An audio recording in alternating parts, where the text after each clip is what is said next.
Hello everyone, my name is Jarek Bucholc. I'm the founder of Canada Real Estate Investors Club. And would you mind just confirming if you can hear me correctly by just typing or raising your hand? Perfect, thank you. Thank you, Jennifer. Today we have a privilege of having one of the most known in Calgary, Alberta area property manager, real estate investor, Mr. Don Ficaccio. Hello, Don. How are you? Great, great. Nice to talk to you today. Perfect. So today presentations will be related to the property management, and as you know, if you have attended previously to Canada REIC, Canada Real Estate Investors Club webinars, our goal is to educate investors, and more likely is run by investors for investors. So you will be asking the questions, and based on your participations, that we are expecting to have approximately an hour and a half of our webinar. So please kindly get your speaker phones and headphones, earphones ready, and raise your hand, and you can type any questions within all the presentations, and we will use that as our goal. So simply saying is the way how we will be working. Mr. Dan will explain some principles of property management and about subject what he is a professional. And you can ask any time by typing the question, and I will follow up with you on a regular basis by chatting. Okay, so Mr. Dan, your presentation, go ahead, enjoy it, and let's have fun. All right, thank you. Hello, everybody. My name again is Dan Ficaccio. I'll just a brief introduction about myself, and then I'll kind of get into kind of the main subject points on kind of the topic of landlording here for today. So my wife and I started our company called the Via Group Inc. approximately 10 years ago, and then became investors in real estate. We've got 4 great kids, a dog. We live in Calgary and are very excited about sharing our experiences with you, and are confident we can help you in your pursuits of landlording and managing properties. To back up a little bit regarding our backgrounds and the process that we took in order to start our company, my wife Madeline started off with a Bachelor of Commerce degree from the University of Calgary. She's got very diverse work experience along with a very enthusiastic entrepreneurial spirit, which I think is important to mention. It's more than just the fluff of saying that. I think you really differentiate being an entrepreneur from an employee or that kind of thing. You really have to be able to visualize and see, and it's like running a company. In my experience, landlording, it's not very much different at all than having employees. I almost look at my tenants as my employees and the caretakers of my business, because ultimately my business is the house, and that it's in good shape and has good caretakers in it. So we work in partnership with our tenants more than dictate to them or landlord to them. So I do believe it's important to differentiate from an entrepreneurial standpoint than from just kind of a job or a business. It really is in that vein. So as far as myself goes, background-wise, just really briefly, I came from the experience of having my own medium-sized construction company for approximately 13 years prior to getting invested in real estate and formally setting up a company. And I also have a very strong entrepreneurial attitude and really enjoy the different challenges and aspects that come with any kind of a business and the people involved. So like many other people, we saw opportunity in real estate and began to explore the basic ones, buy and sell, flips, buy and holds for cash flow. And through the process, our eyes were really opened to the multitude of other less known about opportunities in real estate, ranging from basic money lending, RSP loans, to motivated seller properties, foreclosures, properties in distress, and needed just to name a few of different angles. Some guys specialize only in RSP lending, and it just kind of goes on and on. So it was at that point that we were quite excited, but also overwhelmed by the vast amount of knowledge there really is out there to be learned. Earlier on, I thought of real estate, I thought you bought a house and fixed it and sold it or rented it. and that was pretty much it. But there's people that make very, very lucrative careers out of very specific angles in real estate, and right down to the more traditional ones. We did have experience at buying and flipping houses early on to generate money and to help to replace the income that we stopped generating when we got into real estate. And so that certainly is a main one, but there's so many more. So to kind of narrow down what we wanted to get into, once we were sort of overwhelmed with all the possibilities, we thought, we would look at our own personal circumstances, our lifestyle goals, responsibilities to our family, financial position, all those kind of things kind of help to direct, which way you can go and maybe what's the better place to start, so that you're starting from a good place. You're not having deadlines that you have to meet, or, really over-financing in order to achieve something. You need to be in as relaxed a position as you can, with as much support as you can, and that's why these type of things, Canada, RIAC, is a very, very helpful tool, because, like Jarek mentions, it's like-minded people. It's for that reason that we can all help each other, and in that, share our successes and our failures, so that we can all learn from each other. So once we kind of looked at all our family position and where we wanted to start, we did kind of narrow it down and started our education in the real estate business. That's continued up until now and will continue on into the future. New opportunities present themselves all the time. For example, current opportunities we're looking at and involved in the U.S. market, which is very new to us. It's international, so there's international rules to have to learn, and all kinds of different things, Canadian versus American content.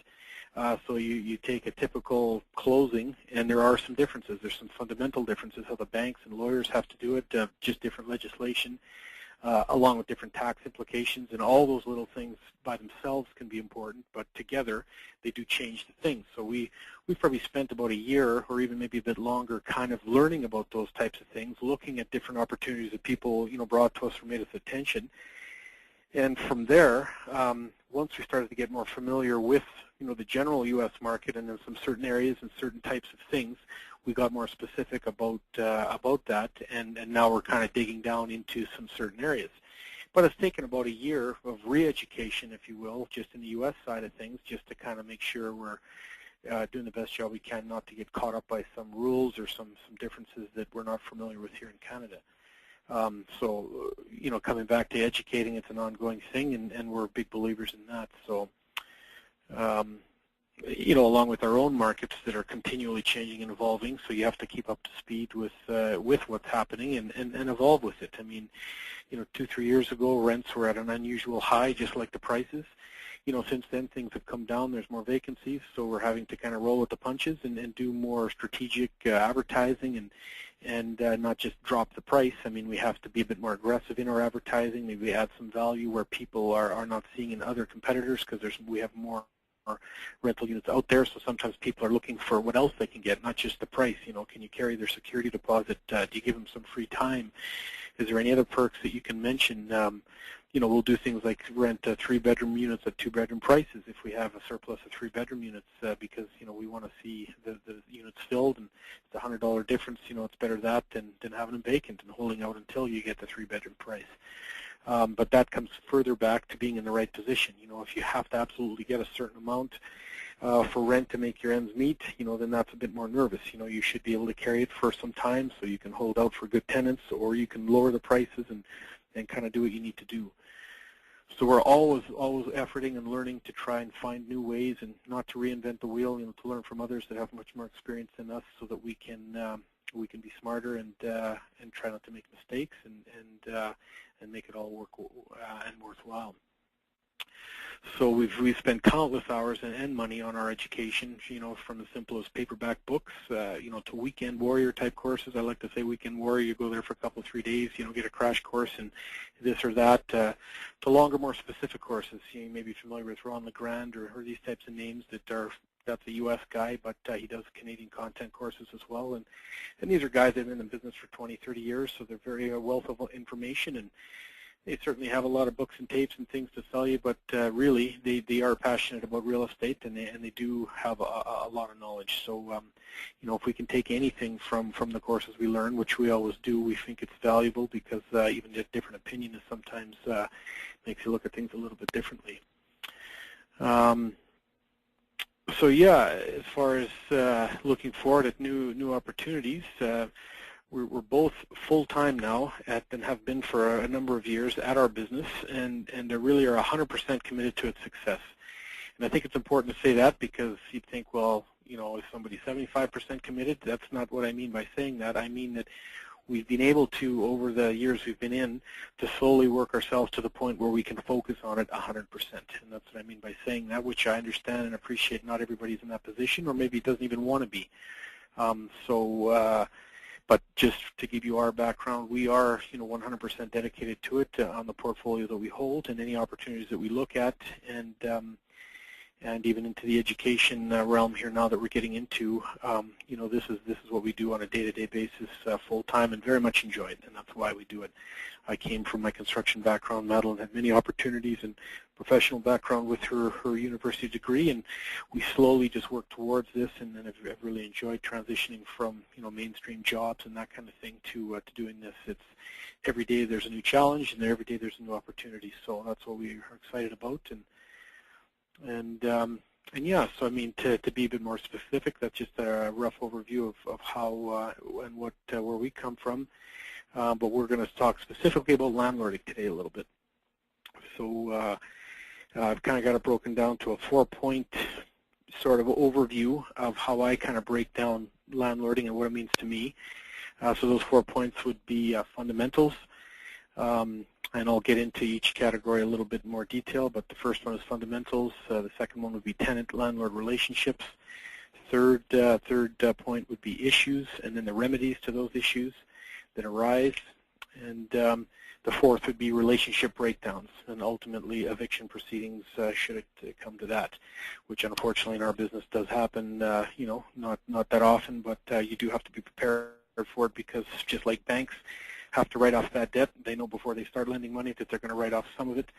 So I like to say that at this point that, to think you're going to find the perfect tenant, and, if you do all your due diligence and pre-screening, and that you won't have to have these horror stories that you hear about and deal with people that are, are undesirable, and they're mean on the properties, and they're just not good people.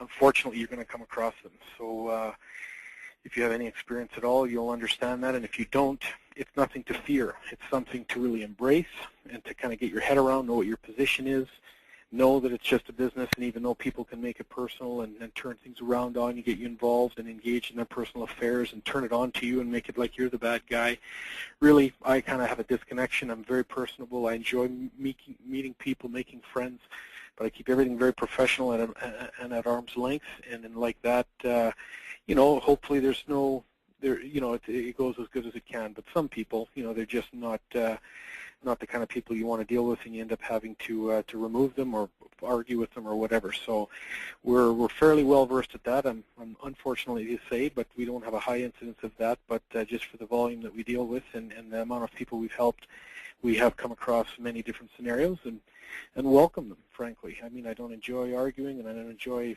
getting in problems, but they are a part of this business. So I think it's a very important topic to talk about relationship breakdowns and the eviction proceedings. And like to mention, too, that every locality has their different rules. Legislation, Alberta is bound by legislation Alberta-wide, but from city to city there are some small differences I've kind of learned the hard way over time. If I have to deal with the court in Calgary versus the court in Red Deer, there are some differences, and I can explain to that more if there's any questions after. I can tell you, some differences like that. So always be aware, if you're looking at an investment opportunity in BC, there's going to be some small differences in their rules and legislation there is to Alberta. So the best place to start with is the city website, and then also lawyers and accountants, whatever's pertinent to your question from that area, because you'll find people from your area that have knowledge and expertise, but in my mind, no better than go to the horse's mouth, so to speak. So if you get, you do your due diligence from here to BC, do your comparables, and you say, yeah, I think I'd like to write an offer on this property, say, then is when you want to get maybe a BC accountant or lawyer to kind of look over your thing and see if you're missing anything, because you're looking looking at them from an Alberta perspective. And I know Ontario and Quebec, they all have some different rules. So that's just a little sidebar. And made me think of it, thinking of eviction proceedings in court, rulings and so on, how those differ even within the same province. So yeah, those are kind of the 4 main points of the landlording. So to come back to the fundamentals, just to run through, we would cover in depth promoting and advertising rental units, and find that obviously at the beginning you're looking for tenants. So this is a very important and crucial part of the tenant process, if you will. I like to say I've created a little theory or a little saying to say that good properties equal good tenants. And in saying that, obviously if you present a property that's a little bit dirty or a couple of things broken, or, a few lights out and dimly lit, the walks are not cleared, well, you think of it as a consumer or a person that wants to rent a place, whatever demographic you come from, whether you're poor or rich. If you see stuff like that, if you're in the position you have to take the place, then you might. But really, if you have any kind of, choices or any kind of preferences, you're not going to take a place like that because, it doesn't feel good to see something not taken care of. I mean, I've driven nice cars and I've driven old cars, and you've got to take care of them all. And so if you don't, even in the smallest ways, I find that it really turns off the people that you want to get. If you get people that are either just young kids and they're going to party and they don't care, that's really not the tenants you want to get. And then if you get other people that have credit issues or other issues in their life and really they just need a place to sleep because they're getting kicked out of their last place, these are the kind of people that will accept places that are not in good shape or not well cared for. And again, that's really not the kind of people that you want to go after. So I like to say you want to get tenants that can afford to make a $100 decision. So I like to undersell. I like to be competitive. But at the same token, if I update and renovate my place a little bit and the fair market rents are $900, if mine is $950 and there's some on the street that are $9 and $8 and $850 and $8, but I know that they're in really rough shape and that the landlord is absentee, doesn't help and do anything, then I think to myself, if I need my rents here to pay, what I've done, and I commit to my tenants and do as good a job as I can for supporting them when they need maintenance and service, that's the kind of person that I want to have that can appreciate that and can afford, frankly, to make that decision. Because if people are just looking for the least expensive place and they don't care what shape it's in, those are, by my experience, not the greatest tenants to have. And I really don't ever get tenants like that. I acquire them when we buy properties. And you hear the horror stories from the landlord side that, was absentee and didn't handle things the way he should. And like that, the tenants are angry at you, and you're the new landlord, and you didn't even do anything to them. So I do my best to work with them, but 9 out of 10 times, I like to clean house and start fresh, touch the place up, make it to what I would like to do. Even if I don't have the budget to renovate it, I take care of it. I clean it up, do what I can. If I don't have a budget to do a full renovation and like that, I can start with fresh people, with my attitude, my rules, and my policy, and like that, I got nobody to blame but myself if things don't go right, or at least have the best shot at it anyway. So this is the importance to me of having a good presentation of the property, and again, the main sentiment is good tenants equal or good properties equal good tenants. Sorry. So to go from there, the other main fundamental I'd like to talk about, without getting too specific, is just professional habits and behaviors, that would greatly influence the success and efficiency of the operation. And without expanding too much, professionalism, is what it is. It's a big word, but however small your company might be, if you have only one property, if it's only your very first property, I like to treat it, like a business, because it is. So it doesn't matter if you have 100 properties or you have one. It should be treated in the same way, with respect from both sides, the landlord and the tenant, and treated as sort of an entity unto itself. The building is a freestanding thing, or if whatever it is, a condo or whatnot, it's what I'm saying, it's got its own, life. Things are going to break down. Things are going to need attention.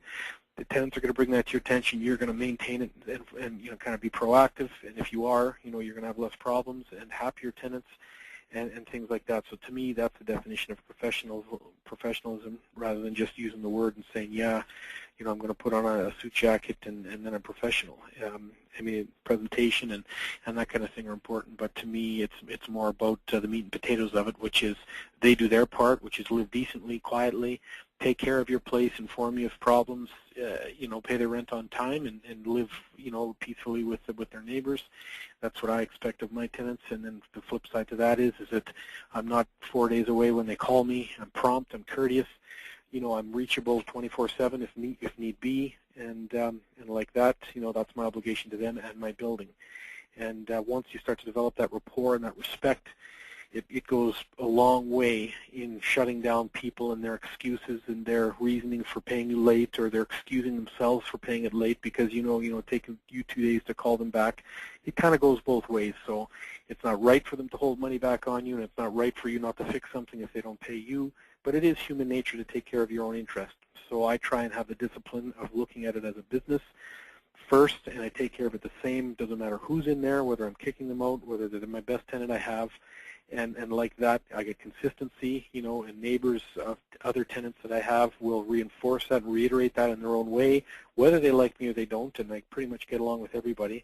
But even if people I have disagreements with, it can't be said that I'm unfair or I use my position of power over them when I can.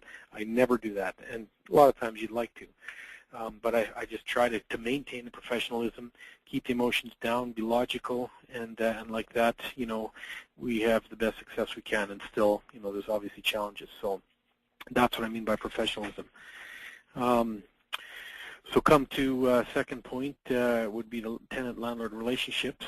I like to kind of demonstrate my arm's length theory and my illusion of a large corporation theory. Along with the need to be very clear on particular company policies and practices, even before the people move in. Assuming you've qualified to be like them, they like your place, they've applied to you, you've accepted them. At that stage, I kind of break out the rule book. And I treat people, appropriately. If it's a 55-year-old couple, I'm not going to talk to them like they're kids. But I'll still be clear on what I do expect and what they can expect from me as far as, my promptness on reaching them. And if I don't reach them, for not to be scared to call me again. I find it both ways. Some people phone you off the hook every 10 minutes. Other people phone you once. If you miss that call or don't pick the message, a week later they phone you and say, oh, my thing is still broken, and, I phoned you, but I didn't reach it. I didn't want to bother you. So I tell them as well, I try and reach everything. My phone is always on, but once in a while you get a glitch, your message gets full or it gets deleted by accident. And this electronic age, there's less and less FaceTime with people, so you really have to rely on your gadgets and gizmos, and even just human error sometimes, you can miss something. So I like to leave that air of personability, that I care. It's not just a phone game, where I'm going to take their call if I feel like it, or vice versa. My number on my cell phone that I use for business is displayed. I don't hide behind call display, and I know there's different reasons to block the number or security and otherwise, so I shouldn't say hide behind it, but I find, or my thinking is, I want them to know I'm calling them, because I'll tell them straight off, especially if it's younger people and they think they're going to play phone games with me when it comes time to collect rent that's overdue or whatever. I call them once, I call them twice. If they don't respond to me, I don't call them anymore. And I get into that in a different part of our discussion here, but then the ball is in their court. I don't get into phone games. We don't have time to make the calls we make, never mind fool around and phone from other numbers and things that people, I find, do to me in kind of rare occasions. So, yeah, coming back to arm's length theory, I like to keep things, again, at a professional level. I engage with people. I enjoy to talk with them and hear about their stories. But I found just in my other business, in my other world, when I had a fairly, decent-sized construction company, I found a few relationships break down, but simply by the fact that we got too friendly. You have a guy, he works for you for a year or two, you kind of promote him up a little bit, he takes more responsibility on, he realizes the responsibility, you praise him for that responsibility he's taking. In the meantime, you go fishing, you go play pool, you hang out a little bit. It starts to become personal then. He's going to start to, want to influence you on your decisions and how you run your business or comment on it. You're going to like that, you're not going to like it, and so it starts to get into a gray area. And so I find that rather than that happening, to me it is a business ultimately, and even though it's nice to make a new friend or a new acquaintance, to me, if I'm invited in for a coffee or whatever, 9 out of 10 times I'll decline simply for the fact of time and time management. But even if I do have time, I'll usually decline because I want to maintain a professional relationship here. I want to be detached of emotion. I don't want to get too close to people. It's like naming your pet turkey before Thanksgiving. If you ever heard that saying, you know, it Thanksgiving dinner doesn't go so well when you're on a first-name basis with the poor turkey involved.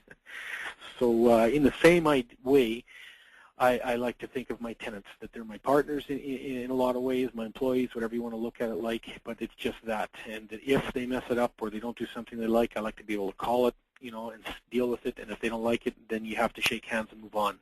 And if that's your brother you're dealing with or your best friend, it's not nearly as simple. And it's amazing in a 1 or 2 year relationship. It doesn't have to be a 5 or 10 year relationship. You can get close to people and you can know their personal affairs and things, and it engages you, and you feel bad if you have to evict them or you have to press them for money or whatever. But in the end, it is a business, and that's at least the way that I like to look at it. So that's what I mean by saying at arm's length, you know, type of a relationship. Close but not too close, and then as far as the illusion of a large corporation I mentioned, I don't mean to mislead anybody. It's kind of a gray area between misleading or just creating the illusion of a corporation, so that you know, most people in this business aren't relying solely on themselves. They've got a partner, they've got a wife or a spouse, a husband that's along with them. So they're not, you know, misleading by saying, I have to consult, you know, the company.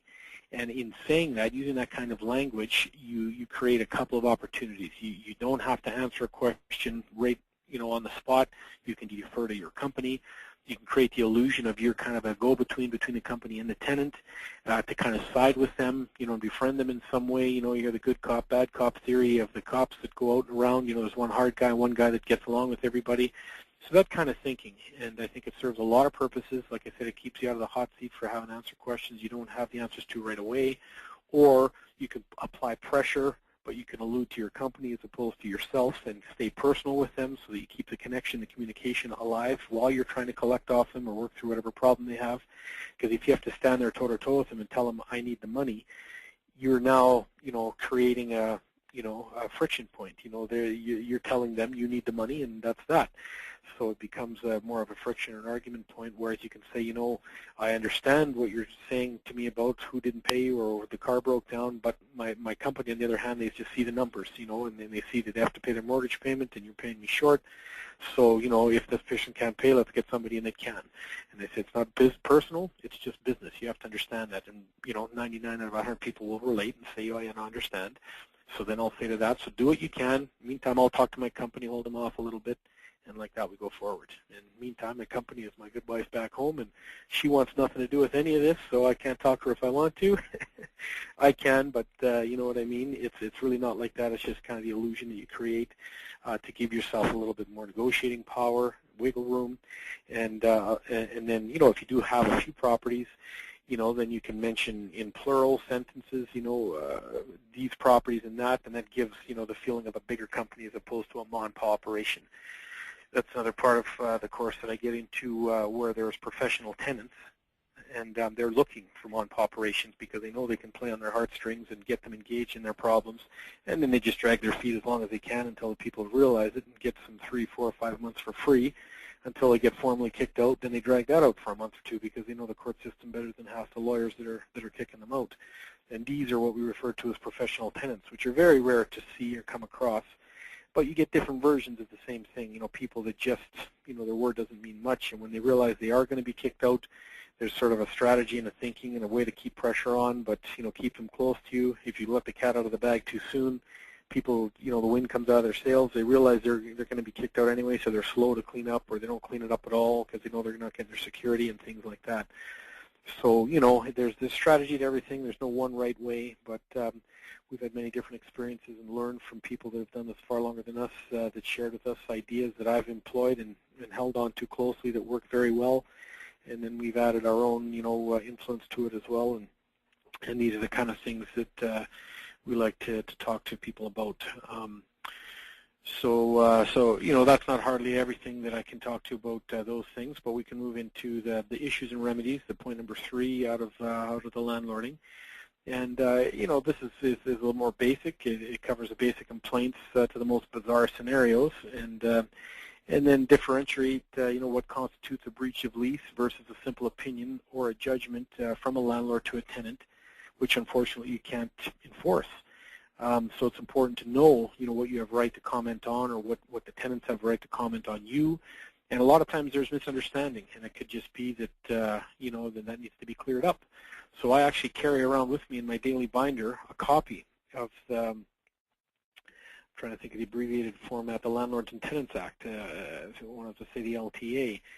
And so like that, if there's a question, it's actually a fairly easy read, unlike a lot of documents, and it's got an index that works fairly well. You know, if you have a rent payment issue, or, you know, there's a broken fridge appliance issue, you know, it's from both perspectives, the tenants and the landlords, and it actually just dictates what the legislation is with given scenarios. So it can't possibly cover every scenario, but it can cover all the main points, you know, damage, maintenance, privacy acts, you know, rents, late rents, breach of lease scenarios, because, you know, it doesn't have to just be a non-payment of rent. If people are unusually loud, even if they're not having parties, you know, they can be in breach of their lease if they're just really loud voices, or they talk until the all hours of the night, and they say, you know, we're not blasting our music, we're not having a party, nobody's drinking. But if they're being loud enough to disturb somebody else's sleep in the same building, then that could ultimately become a breach of lease. And these are things that are harder to prove, and they're harder to deal with, but, you know, eventually you have to draw a line somewhere.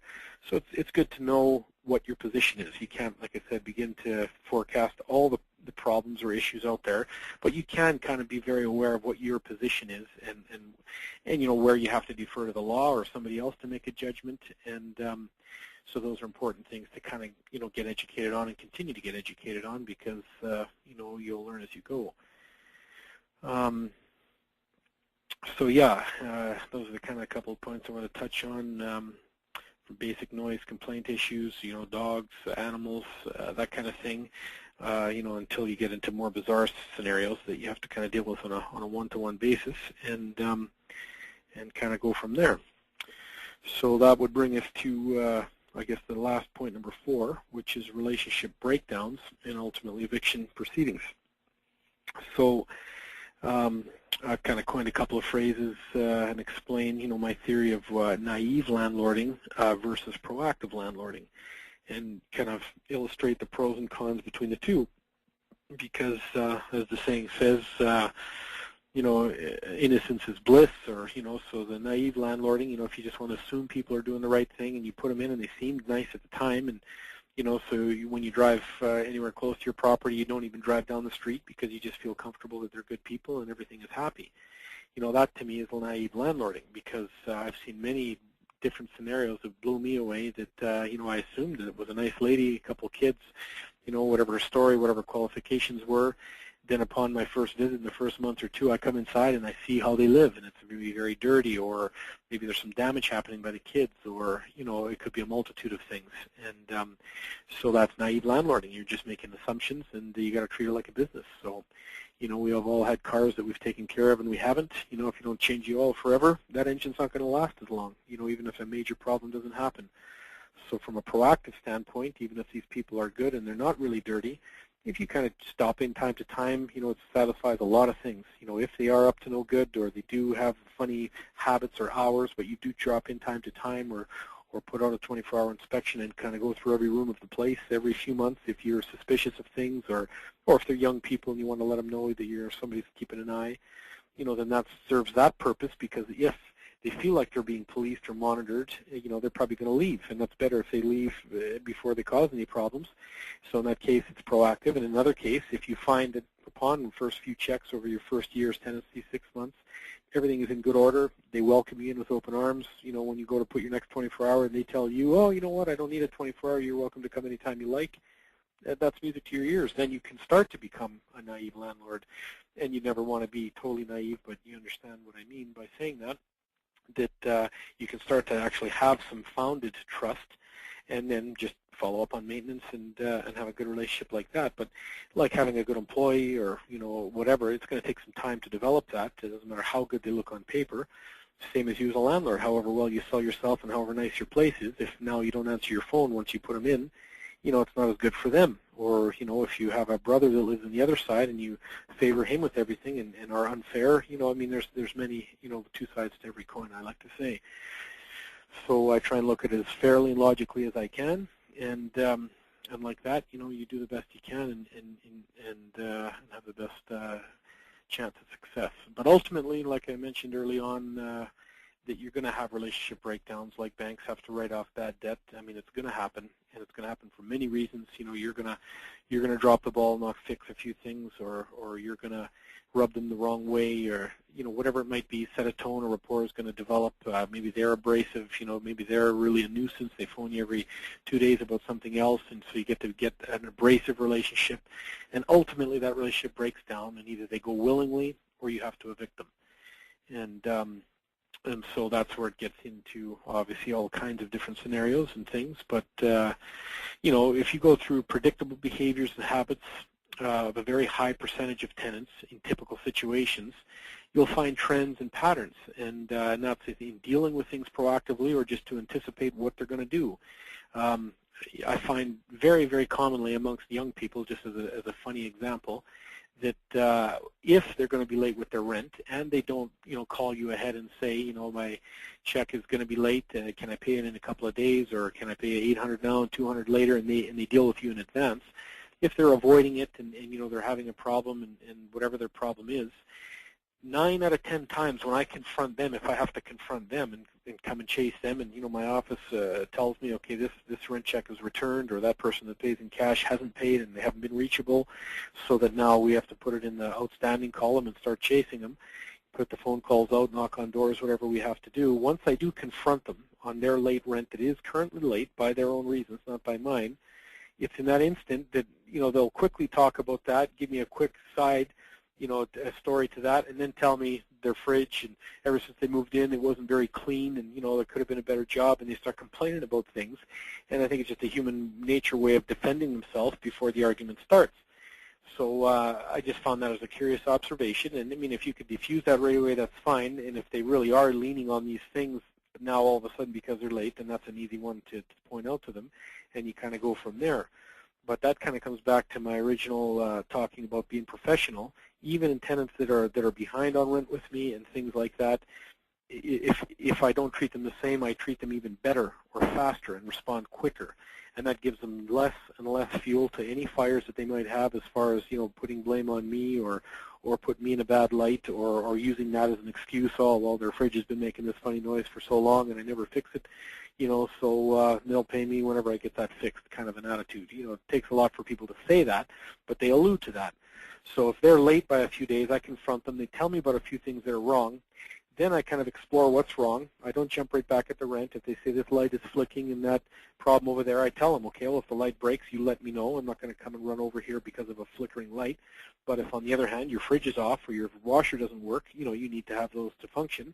Then I said, we'll troubleshoot it right away. If we can't solve it between you and me, do the basic things, then we're going to send a guy over right away, and he'll be here tomorrow. And then I leave it at that, and I don't even talk about the rent anymore. And so tomorrow the guy comes and fixes it. Then I follow up and say, first, did the guy show up when he's supposed to? Is that thing fixed and happy? And they say, yeah. I say, okay. All right then, so now as far as your rent, what's your plan? And what do they have to say? Now they feel guilty because they still don't have a plan, or they would have said, and you fixed it with respect and dignity. You're not talking down your nose to them or things like that. You're handling it, right? And I mean, whether you fix it for them or you kick them out and the next guy comes in, you got to fix it anyway. So that's the way I look at it. People are going to play games with me. I just kind of rise above the game and deal with it. And I'm not going to do it because they say so. I'm going to do it if it needs doing. And on a rare occasion, you see people creating things to complain about, or they put a list of 5 things together, send it over, and out of those 5 things, if they say this wall is dirty, there's a little hole in the drywall there, I tell them, okay, I'll note that onto your walkthrough report. Don't worry about it, but I'm not coming over there to paint a wall. I'll do that when you move out. Done. That one's off the list. And the other ones I'll deal with. And like that, they get the picture. I'm not a pushover, or I'm not going to come and jump because they say so, but I am going to answer their call, and I'm going to address everything they ask me to. That's my job. That's what I do owe to them. And I actually have never had anybody, re-abuse that and keep fooling around because they realize it's a useless thing. They're going to try a different angle or step up or step off, and that's the whole point. The way I like to operate is to just bring people to the plate and make them do what they need to do. And like that, if people are struggling, I'll tell them straight up, we'll work with you best we can. I've got my own private policies and ways that I do that. But if you're reasonable and they're reasonable, you say, if you don't make those terms, then we have to look at how and when you're going to leave, and I'll help you with that as much as I can. But you can't stay if you don't pay. I mean, you think of Safeway, you think of a motel. Where in life can you stay for free? You don't go into Safeway and collect $200 of groceries and negotiate that you only have 100 on your way out the till. They'll say put 100 groceries back, and away you go. And so because you're a landlord, and then sometimes I have people talking about their leases like they don't, oh, I changed my mind. If you release a car from Ford, there's great repercussions if you don't honor the lease. And I mean, we don't follow through to that end. It's really not worth our time. But I like to pay the same respect to the lease. That's the whole point of having it. If I wanted month-to-month people or no lease at all, then that's what I would start out with. And there's benefits to both sides, the landlord and the tenant. We can't raise rents on them. We can't put our brother in if he comes and wants to have the place. The lease binds the landlord to the tenant, almost more so than the tenant to the landlord. So I look at it from both sides, and when we're addressing it early on, that's a big part of my pre-screening. If they're reluctant, they don't know how long they're going to stay, or they only want to stay for a short term, my policies are I don't offer the place to that person, even they might be a good person, seasonal worker, but they're going to move in and move out in 3 months. Well, I usually lose a month between and ahead and behind of a tenant. So if I lose a month over a 3-month tenancy and then I lose a month on the other side, you average out 3 months over 5, and you're not too much further ahead. If they don't clean it up right or they create a little damage you got to fix, before you know it, you're going backwards. I'd rather have the thing vacant for 2 or 3 months until you get a good tenant. And that's just my theory. You're going to have your own pain thresholds and your own financial needs. But coming back to what I said previous, if you're able to hang in there a bit, it puts you in the best mind frame to get the best person you can to stay with you as long as they can. And that's, to me, the goal, so that you're not having to do any more of the qualifying and, get to know you stuff any more than you have to. So those are kind of, the main 4 points of landlording that, that I'd like to kind of touch on, and we get into in far more detail, if necessary. But yeah. Sorry? I guess there is a question time, right? Is it?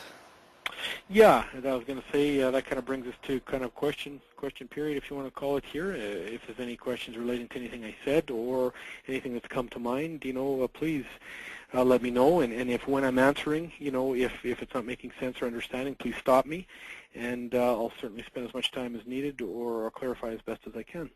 Okay, so the way how it will work, Jamie, he has a question, and I'm going to unmute you, Jamie, and then you have a conversation with them.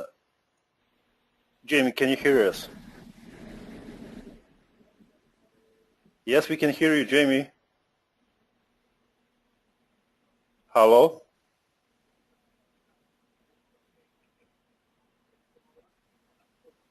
We did hear you a couple seconds ago. Okay, I will mute you now, and I will go to Greg. Greg, you are next. Please hold a second. Greg, can you hear us? I can, Jarek. Can you hear us? Perfect, thank you. Excellent. Well, thanks, Dan. That was a great presentation. Okay, yeah, hopefully some of that made some sense. What question do you have for me? Well, my wife and I were putting together some rent-own packages here in BC, and some of our out-of-town investors have asked us to do the property management for them. And our question is sort of around, do we need to get fully licensed to do that and provide that service? Yeah, in my experience, that is something that, when I've gone to employ guys, there are some rules, and the best source for the knowledge of those rules, believe it or not, are at your realtor office. So in Alberta here, it's, I like to say it's like a second government. They have their own set of rules, and they're actually policed almost as strongly as WCB, and they do come into the Alberta, legal jurisdiction. But there are rules, and how much they enforce them, I don't know. How much liability you have, I don't know. But I do know that, in Alberta here, if, say, I wanted Jarek to go collect a rent for me, he can do that for me for a favor, but if I pay him, he needs to be licensed. And so then, I think at the same bureaus, like at the real estate, the realtor's office, whatever your agency is called, they have those licensing opportunities, so you can go and explore those, and it might be, a few $100 a day or half day's course. You get that accreditation, and then, then Jarek could be licensed, and he could collect rents for me professionally like that, and then he'll be versed on what he's able to say and what he's able to do, and I guess that's probably the point.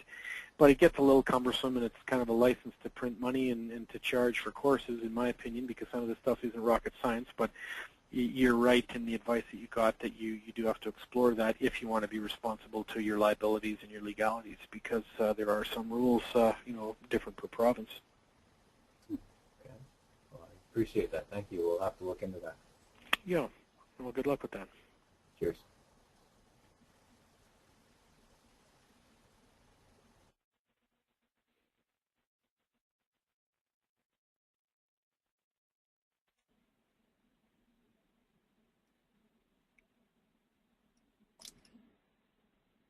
Jarek, are you there?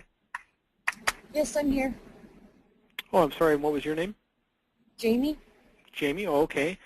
Yeah, I guess you cut off in the first place there, but we can hear you nice and clear now. Sorry, great. My question is how much can you enforce your tenants to keep your property clean and tidy? Well, you're having a struggle with that right now? Yeah, I went down to collect some late rent, and I found the place, and it almost made me sick. Yeah. It's a relatively new property, a new condominium, and it looks brand new. At least it did before they moved in. Yeah. And when I went in there were spills all over, stains on the carpet, mess everywhere. Yeah, well, see, that's a very, very good question. There's no easy answer. I like to look at it as kind of a strategy, and now that they're in, you have to deal with it. And, that would have been my first question. Is it a property that needed renovations? Is the carpets in bad shape? Because if they are, it took me a number of years to be able to look past that, but I found that my dirty tenants were some of my best tenants because they were quite embarrassed and ashamed the way they lived, and they couldn't really do any more damage to the carpet than it was already done, so I knew how to change it when they leave. So really, I hear less from people like that. But unfortunately, if you've renovated the place, required it, it's nicely done, you really want to nip that in the bud because they can cause severe damage just by living poorly. So there's really no, in my knowledge, way to enforce that. All you can really do is nag at them, to be very honest. And the way that you do that, you've got to remain professional. But if you do, get after them, and tell them you're going to do regular inspections and that you're going to, you consult your legal advisors to see what breach of lease they may be in, and tell them you want to see the carpet shampooed because they'll reassure you, oh, I've got a carpet shampooer my brother-in-law has. You say, okay, well, we're not waiting until you move out in a year. This wasn't like this when you came in, as I'm very concerned. This is thousands of dollars of carpet, and you pick on that one thing and give them a chance to remedy it, and they probably aren't going to. The whole point is that if they do clean it up a little bit or they have some kind of conscience and kind of know that you're going to come around once a month to check up on things, maybe they'll live a little cleaner or they'll shampoo it. And if they can realize that they couldn't shampoo it, at least we'll put it into their head to, not to give the kids grape juice and maybe give them something else. And you'll just use every angle you can. If they're late by one day, you'll evict them or you'll just keep after them and until such a time as you can get rid of them and get somebody else in there. Unfortunately, once they're in there, enforcing breach of lease rules are quite difficult. The really only clear-cut ones are, violence against the landlord, destructive behavior on the property, or a threat of violence, or non-payment of rent.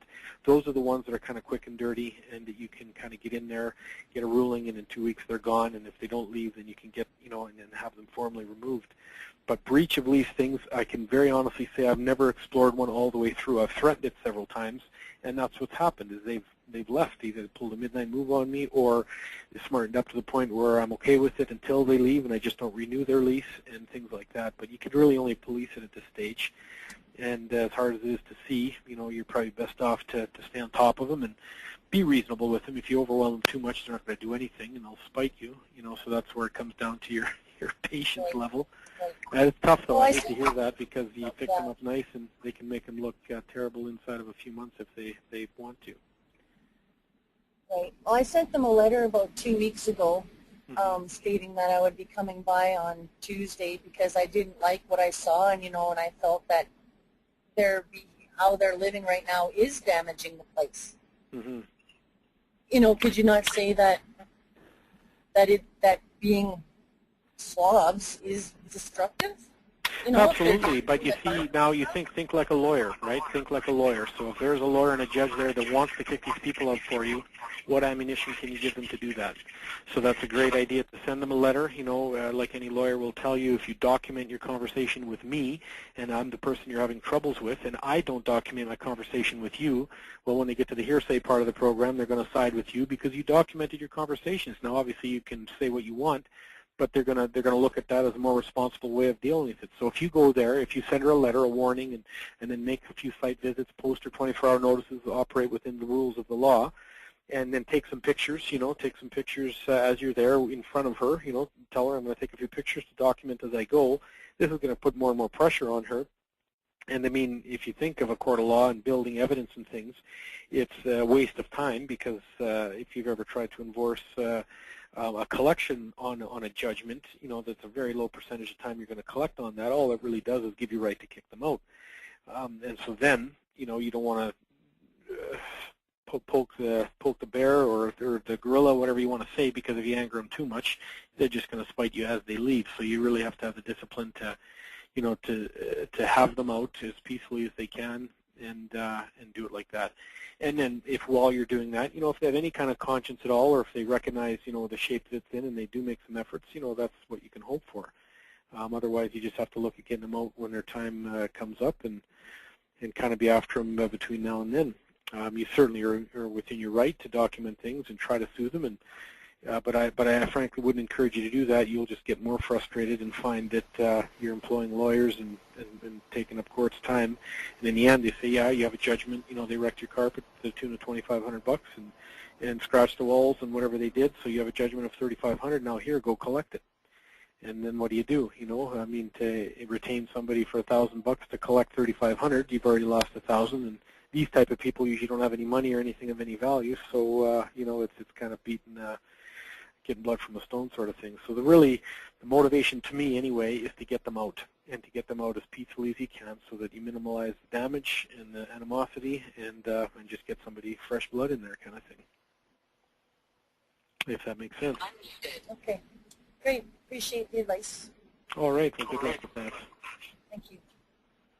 I'm sorry, Jamie, I had to mute you because you had the speakerphone and microphone and there's a feedback. Okay, is there any other further questions? Please don't hesitate and type it in or raise your hand and I will going to unmute you. I have one question. What do you think about hiring property management replacing your work? What's your feedback? Do you have any experiences with that?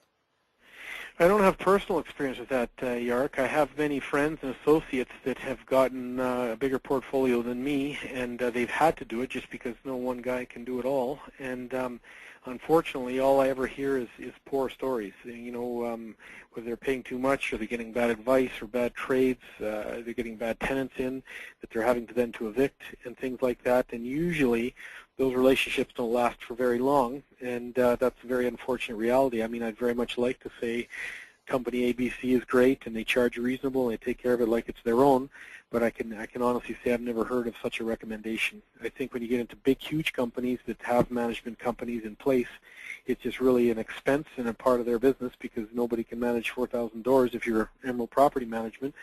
So it's a function of the business. The business has to be doing that much better probably than you or I's business in order to afford all the inefficiencies and things that come with that. So okay. I'm a little bit jaded. I'd love to find one. If anybody knows of one, I'm all ears. I'd like to get a recommendation, but so far, I think it's got to come down to yourself.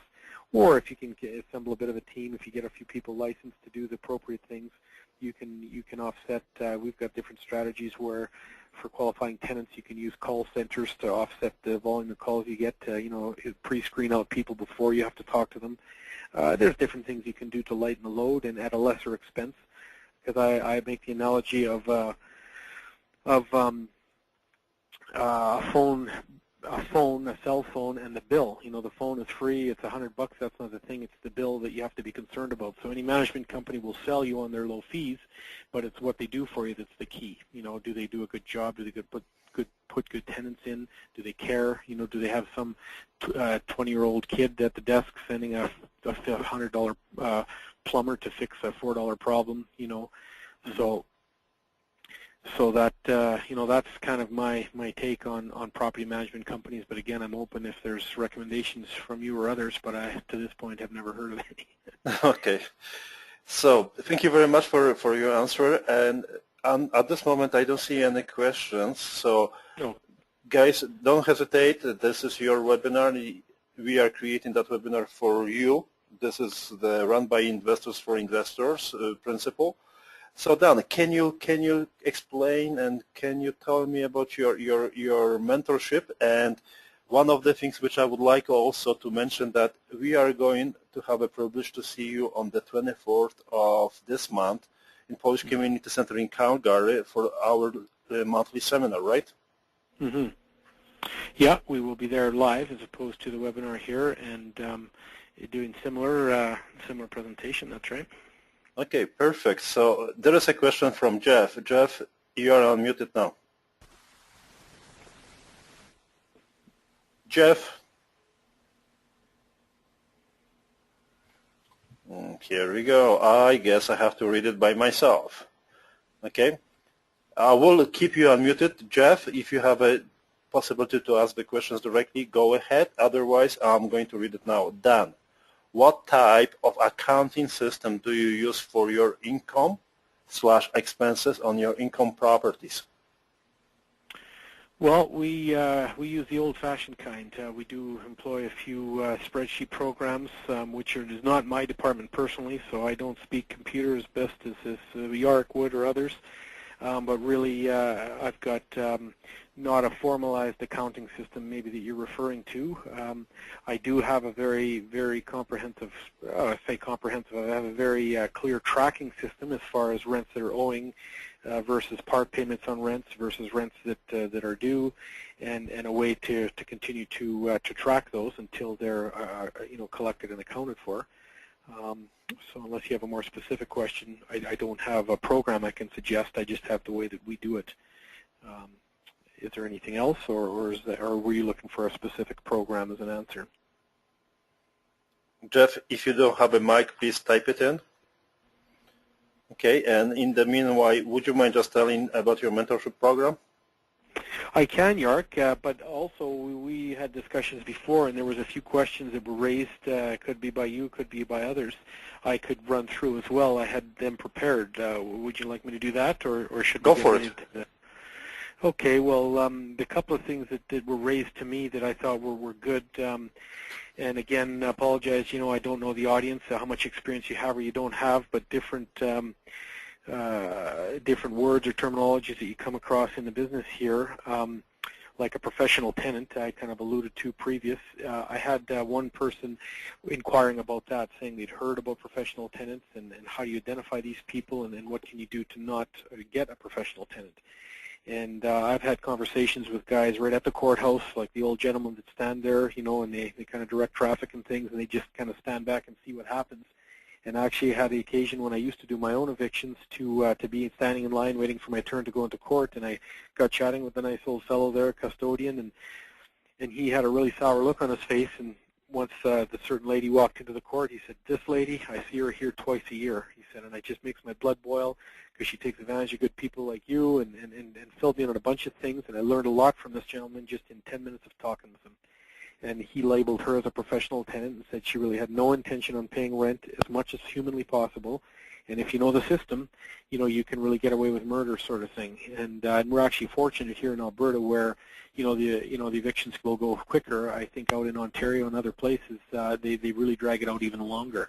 It can take 6 to 9 months to get a person out once once they've reached their lease, just because of the volume at the courts and the way that their rules are set up. And so that makes it extra important, to pre-screen your people and your tenants and to be very diligent in that process, because that's, that's the most important part of your job is right there, is finding the right tenant, because like I say, you're really trusting them with your hundreds of thousands of dollars investment when you're not there.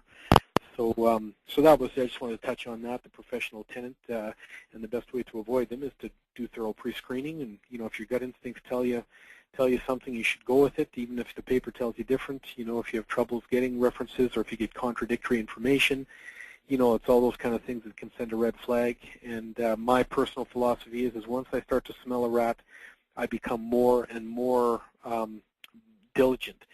So, if I'm suspicious of anything at all, I had a very senior older gentleman that had a lot of properties who didn't even take applications in anymore. He just went with his gut instinct, and, I'd be leery to do that. But I did appreciate some of his advice, and I was talking to him about having people fill in criminal background checks, because I used to early on have all people fill those in, because I thought I didn't want to get somebody with an assault history or mental problems or whatever. And so he just looked at me and said, you know what, my friend, he said, if you suspect the guy is a criminal, what else do you need to know? And, that coming kind of tongue-in-cheek from an older guy. But really I took it to heart to say, you know what, if I do, like the sound of this guy and on paper it seems right, but there's something doesn't feel right, the best way to flush out any kind of really problems is to, especially in their presence, not on the phone or on email, is if you're looking them in the eye and you're standing there and you say, okay, well, we're mostly ready to approve, but our policy, and you don't have to tell them that you're going to do it, you just kind of word it that, our policy is that we like to have a criminal background check. Would you have a problem with that? And if you're looking them in the eye when you say that, and they shift their eyes away, or they shuffle in their feet, or they get, a little bit defensive and say, I don't want to spend the $50 to have to do that. Well, the last time I checked, that is what it costs, but an honest person wouldn't know that. So right away, that tells you they know something that they probably shouldn't. And then if they're reluctant to do it, and for whatever reason they don't want to go downtown, their car's broken, then that tells you that they probably have something they don't want to disclose to you.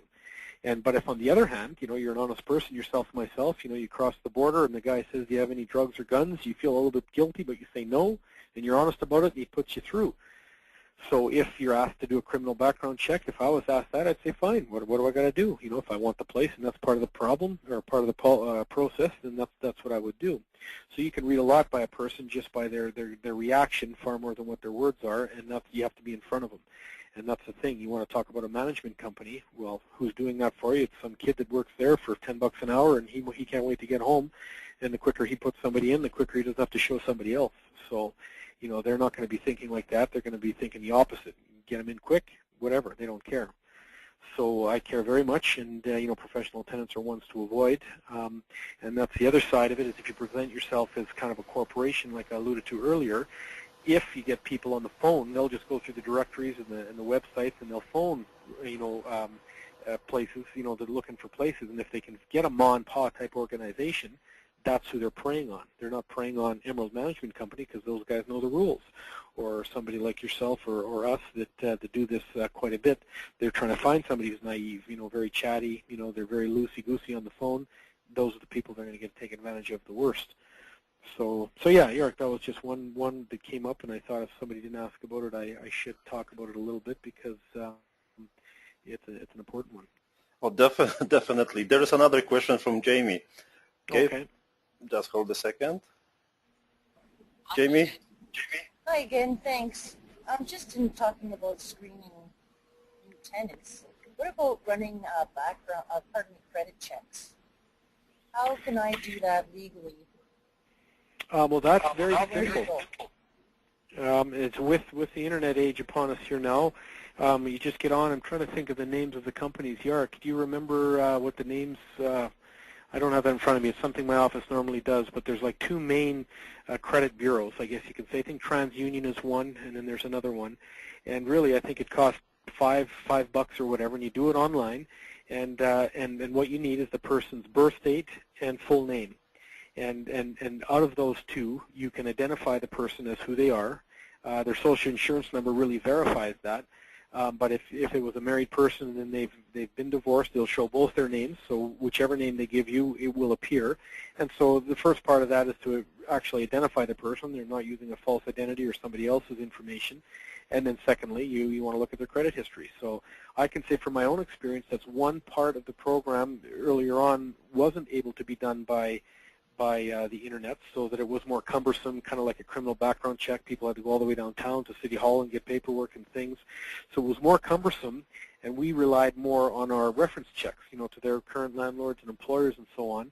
And we found by people far more senior than us that said, if they didn't do anything, what they do is a credit check, because that tells so much about a person and their history. You can have a good experience with a landlord for a year or have a good experience with an employer, but if the credit check goes back, half a dozen years, you can really get a feel for how this person operates and what, if they've defaulted on a number of things, well, then their word isn't worth much, right? That's really what it comes down to. So everybody can need a second chance or can be rebuilding, and you can see that. I've put guys in that had bankruptcy, as soon as a year ago. But, they were in a mess up until then. They tell me they had a marriage breakdown, everything went into the toilet, but now they've got a new job, and that employer speaks well of them. They've got a good reference from their landlord. You can see what their income is. You verify that. You can see that, their cell phone, their credit cards are in good standing now. So to me, that's a person who's rebuilding, and he's on a good path, and that's a person I would take in. So that's the long answer. The short answer is absolutely do a credit check, and you should be able to do it online. And very, very important. And many times, just out of laziness or busyness, if I wasn't able to do that online or the person was pressing me to do a quick check-in, I've avoided that, and sometimes what I'll do is I'll look back on where I went wrong. If a person really goes sideways on me, I say, geez, am I getting old here? What's the problem? So I look back at the history of the file, and I see, geez, I didn't pull a credit check here. The employer didn't phone me back, and so I just went with the landlord reference. And the landlord could have been the guy's brother or friend. You don't know who's telling you the truth and who isn't. But the more information you can gather, the more comfortable you can feel that it's real information, and then you put it all together. And then the final thing is your gut instinct. I always like to do a site meeting as well as the paperwork part of the program. So many things can get lost in translation and emails and even on the phone. When you really get a sense of a person, you're standing in front of them and you're talking with them, and it says a lot. Even when they bring their kids and their dog along, you can learn about people just like that. If they're harsh with their kids, they're not. The kids are well behaved or they're not. These kind of things send messages more than they could ever say. So, but the credit check, I think, is very important, probably the most important. Jamie, you're unmuted. Yes, I didn't know if I was legally able to do a credit check, being that I don't officially have an incorporated business or anything. And I didn't know. I somehow assumed that it was a breach of privacy, the sole Privacy Act. No, I think what you might be thinking there is sharing that information. That's obviously very, very private information, so you are obligated under privacy laws not to share that information.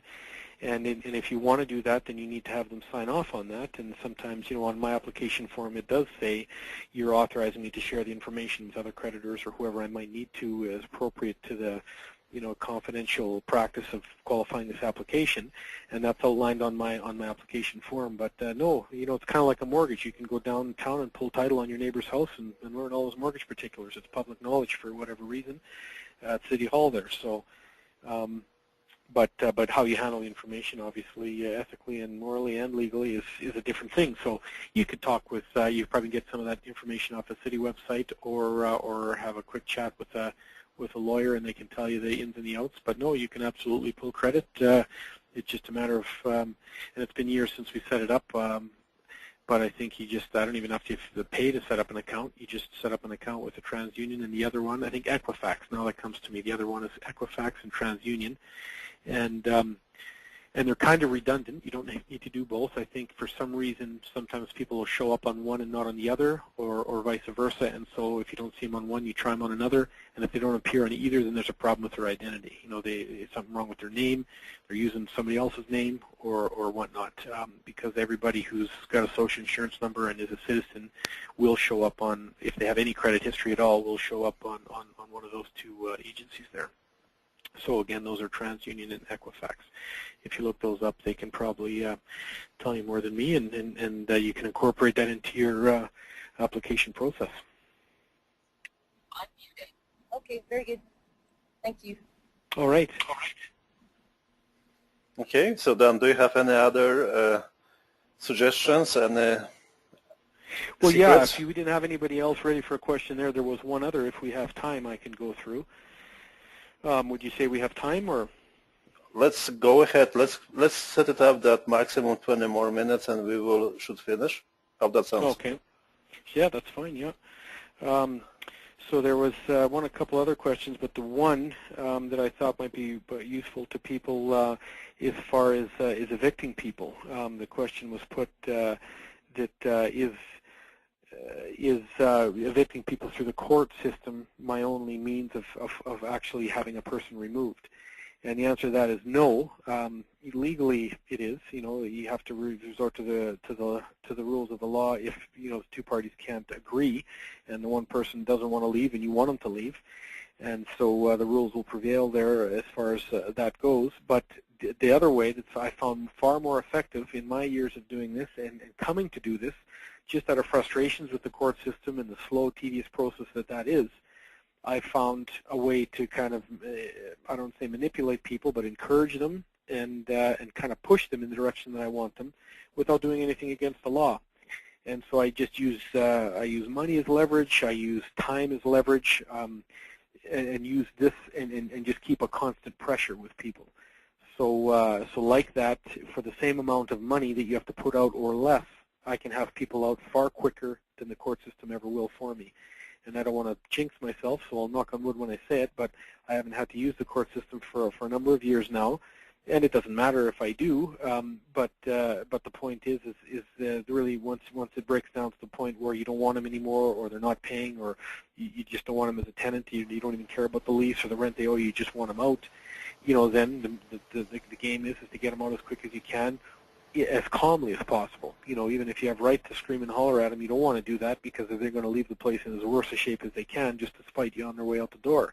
If I can make people not feel bad, but feel guilty, that they have, defaulted, and I've not raised my voice, and I've not treated them the way they might have treated me, and I've kind of risen above that, and if they swore or they used some foul language or they got emotional, and I didn't, and I kind of brought it back down and try to keep it calm and said, look, I appreciate you're upset, and I understand, I'm not perfect, you're not, but, it goes both ways. And I kind of bring them into my world a bit and say, if you don't pay your rent, I can't pay my mortgage payment. If I don't pay the mortgage payment, we're all out of business. I don't own all my places free and clear. And it shouldn't matter anyway, but to people that are in money troubles and thinking of themselves only, you just have to appeal to what they hear. So if I tell them, if I don't get your rent, I can't make my mortgage payment because I don't own the place. I mean, even if you did own it, you could say that, but you don't have to be dishonest and just say that and say, so it's not personal. I appreciate, you've had all this bad luck and your husband left and so on and so forth, but, we have to do something. So if the only thing we can do is have you leave, let's work on that together. Let's stay in communication. Let me help you as much as I can. And like that, I've sent to people that have defaulted paying me. I know they're going to leave me a mess. They've been rude and ignorant to me. You're making excuses. I've actually sent my own guys and truck over to move their stuff and just move it for them. And so what I'll do is if I can kind of engage them and say, because when you say I'll help you, usually they're not used to hearing that, or what does this guy want to help me? He's the evil landlord. I say, you know what, things happen. And I mean, there's no point looking backwards. We've got to look forwards now.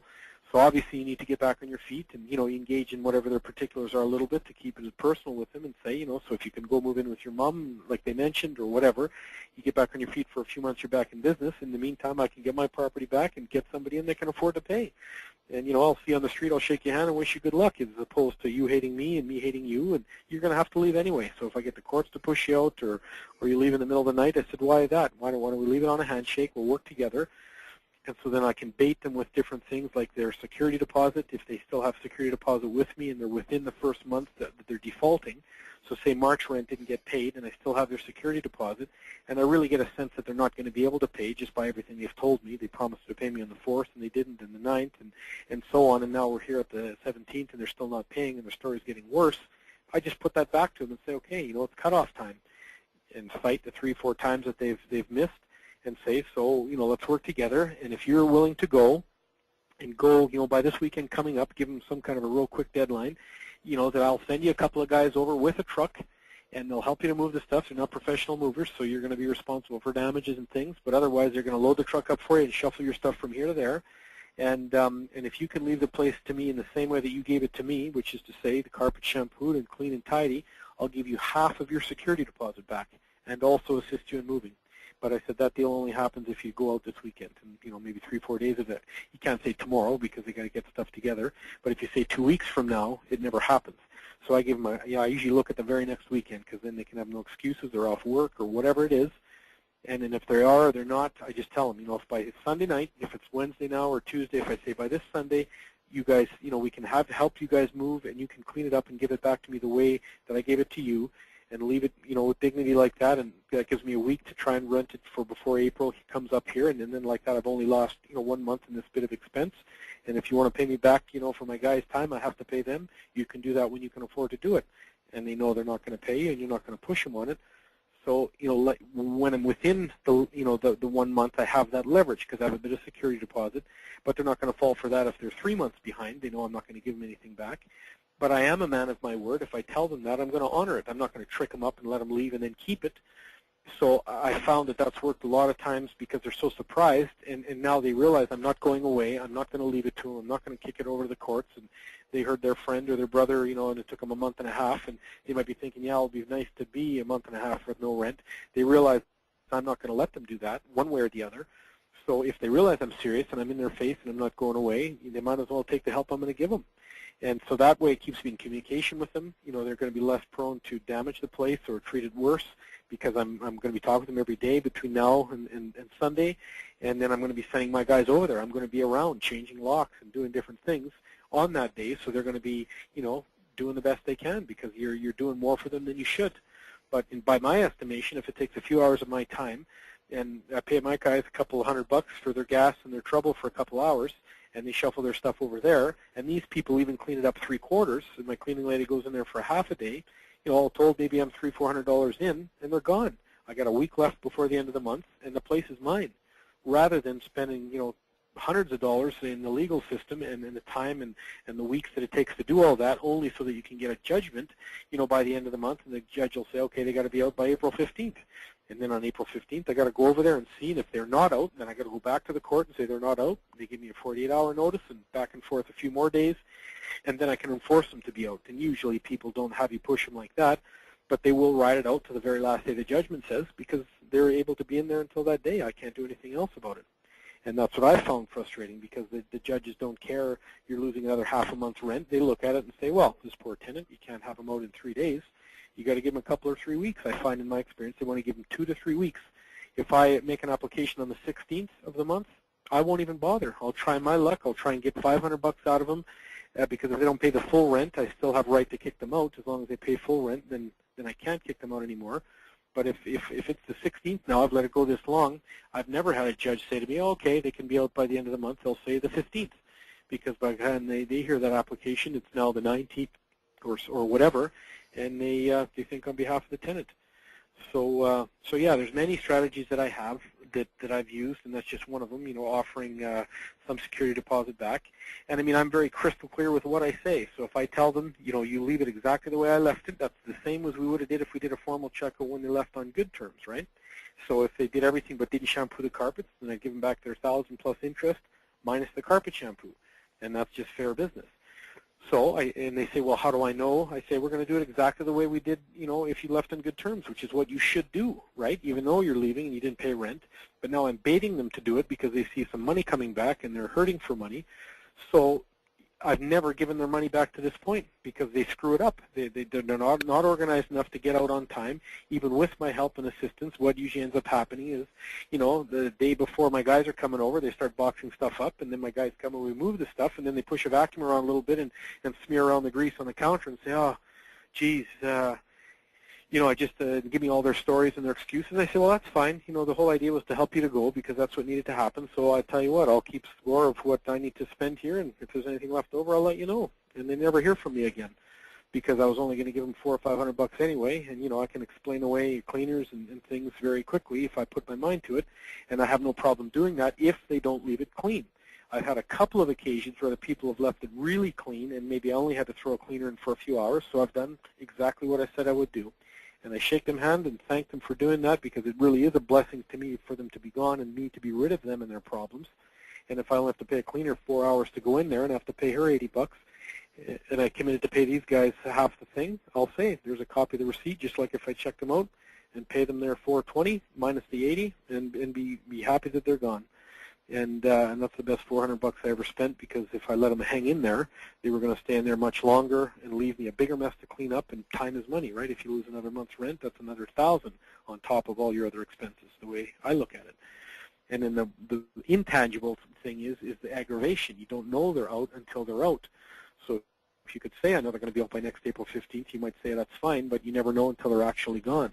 And that weighs on a person. Even if you disconnect from it, you feel better when they're gone. And even if the thing sits there for 2 weeks before you rent it, or a month, you feel better with it being empty and clean than you do with people hanging in there for free, and you never really know when they're going to leave. So that's a question that comes up quite often is do I have to kick them out, or is there other ways? And I can tell many stories and different examples of things that I've done right up until recent months, a month or two ago, and that I'll continue to do, because I find myself a bit more efficient than the court system these days. And it's not saying much, because the court system is slow. They're bogged down. They don't care. They're just doing their thing, and 4:30 everybody goes home. So they're not in a hurry to do anything except go home, as most government agencies seem to be. So hopefully that's helpful, and those are just a couple questions, Jarek, that had come up in conversation with different students and things over time. So unless anybody has anything else. Of course, Greg. Greg, you are online. Okay. Hello. Hello. Hi, this is Charmaine, Greg's wife. Okay, great. Hi, we thought we'd trick it up. Yeah, no, you don't sound like Greg. No, not at all. No, go ahead. Yeah, we just have a question about a property that we have. We have some tenants, and we're actually, anyways, we have some tenants in there, and we've gotten them to sign a letter just stating that they wouldn't use a particular room that has no window in it, that they wouldn't use it as a bedroom. Mm-hmm. And we think they probably are, and we will probably find out very soon that they are when we go to do the house inspection, like they've just moved in. Mm-hmm. And anyways, like we have this letter, it's from our lawyer. I mean, like I guess we're covered, but I just think it's not sitting right with me, and I'm just wondering, have you come across that, and have you handled something like that? Well, I do, and I have. And the way I've handled it, unfortunately, is the old-fashioned way, and that's put a window in. And I know that's kind of painful and sometimes very painful, but recent cases in the city, there was a couple cases where security bars were in basement suite windows that were fixed. They had a lock or they were screwed in. Unfortunately, there was a fire and smoke, and people didn't get out, and 2 or 3 people died, and that's still in the court system. And that's a terrible, terrible tragedy. I'm sure the landlord there had never meant for that to happen, and if anything, security bars are just for that, for people's security. But that's a hugely, hugely big and important mistake. And actually, just today, I was in with a student of mine, kind of looking at a renovation for her. And when we went downstairs, it was a suited basement. I saw security bars in the window. That's the first thing I said. I said, those have to come off. I said, for liability-wise, just for safety first, and then liability second. And they didn't even. Oh yeah, I guess that makes sense. But one little oversight like that is hugely important, obviously. And as far as the window goes, I can see a lawyer drafting up a letter. It's better to have that in hand than have nothing at all. But you think about that. If ever did something terrible happen, some fire or whatever, and there were some kids or somebody that couldn't get out, and that bedroom was their only egress, there was fire in the hallway or whatever, how big is that letter going to stand up? So I think that's the best you can do without having a window there. But really, it kind of falls into your lap more than your tenants, and if they're doing it what you said or not. Because ultimately, you're providing the place, and so if you're staying in a hotel and you're trusting the fire escape to work, and then you go and open the door and the stairs are broken, and they had some letter saying, oh, you signed in this fine print, that the stairs were broken, you got to use the east exit, how powerful would that be? I mean, it's their responsibility to provide safe accommodation, and I think you probably would have liability in the worst case scenario there. So. And to put a window in is not as painful as it seems. It depends, obviously, on the circumstances of the place. But Beyond that, I don't know, and I would be really reluctant to advise you because I'm not a lawyer, and this is a very, very serious area, so it might be another consideration if you want to control it without putting a window in. You could remove the door, maybe you could remove a small portion of the wall and leave it as an open room, and then if they want to sleep like that, that's up to them, but that would probably dissuade them from doing that, and to take down a half of a framed wall and patch it up and paint it in would be far less labor-intensive and money expense than putting a window in. And then, if a tragedy ever was to happen, that wouldn't be looked at as a bedroom. It would be looked at as a nook, and they slept there, and then unfortunately that's the way that worked out. But again, I'm not suggesting that is a remedy. It might dissuade them from sleeping in the room, and if you explore that with a lawyer, I bet you any money he wouldn't commit to, that would cover you for sure. But at least it would take away the fact that it's an enclosed room, because I think you are running, some liability there that you don't need, and certainly wouldn't want to have a problem with that. Okay, thanks a lot. No problem. Okay. You are muted. So Dan, as we mentioned, we have a couple more minutes. Okay. So we're going back to the explanation that we are going to see you on the 24th of March, right? You are March. Oh, yeah, it's March. Yeah, it's Thursday. Yeah, March 24th. Yeah. That's perfect. That's so. If you like to meet Dan in person, you're more than welcome. This will be only for Canada RIC members exclusive. And would you mind telling Dan about your program now? You're running that with your wife, Madeleine, right? Yeah, it's really more her program than mine. She started a mentorship program about a year ago, and it's been going very well. It's coming into demand, so it's causing us to learn, more things and get a bit more specific about issues like liability and things, because we're having to speak to others now as opposed to we're watching our own stuff. And so it's been a really good learning for us as well. We've taken other additional courses ourselves and things, and it's like teaching anything. The more you teach it, the more it reinforces it to yourself. So I'm starting to get involved with it, and I'm enjoying it. So I apologize, I'm probably not as professional as Jarek and others, but we're working at it. And the bottom line is I enjoy it, and I enjoy to share my experiences and learn from others as well. If you have ideas, I'm always looking to find new and better ways myself. And this is a great way to do it. But we have kind of set up a mentorship program that kind of touches on about 10 different subjects. So I'll just kind of run through quickly, those, from opening corporations to lawyers and dealings with them, mortgage brokers, marketing, insurance, foreclosures, simultaneous closings as far as acquiring deals, joint venture partnership arrangements you can utilize to acquire properties with little or no money down, RSP second mortgage investing in order to leverage, once you do acquire properties and stretch out your kind of investing dollar.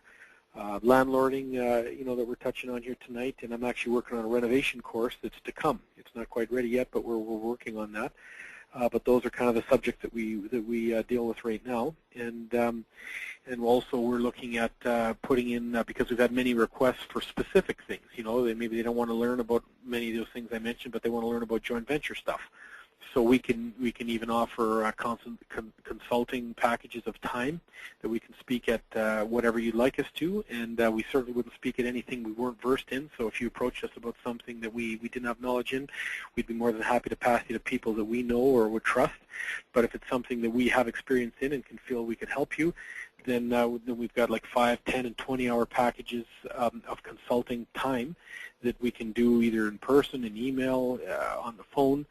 And with the 10 and 20-hour packages, what I've offered as well, because people have often asked me to kind of quarterback an eviction for them or to look over their shoulder, and I thought, you know what, maybe I can set something up where I can just formally do that for them. So out of the 5 and 10 and 20-hour packages that we're doing, with the 10 and 20-hour ones, I can offer myself as an associate landlord or an eviction advisor.